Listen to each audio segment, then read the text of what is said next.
За 6 месеци во земјава се продадени станови во вредност од околу 300 милиони евра, покажува најновиот извештај на Агенцијата за катастар.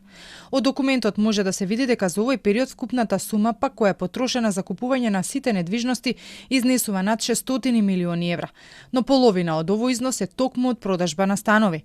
Од овие бројки може да се заклучи дека по послабиот старт на годинава пазарот повторно забрза, па така во вториот квартал продажбата на станови во однос на првите 3 месеци е зголемена за 37%, што е доказ дека купувачите не се откажуваат лесно од квадратот за кој постојано се зборува во јавноста дека неговата цена е превисока. Во вториот квартал најголема раздвиженост на пазарот има во јуни, односно тогаш имало најмногу купопродажби, а најслаба активност е забележана во мај. Од бројките во извештајот може да се види дека просечната цена во повеќе скопски општини е повисока на становите во старите градби отколку на новите станови. Најскапиот стан во вториот квартал е купен во Охрид по цена на квадрат од 3200 евра, односно за 66 метри квадратни купувачот платил нешто над 211.000 евра.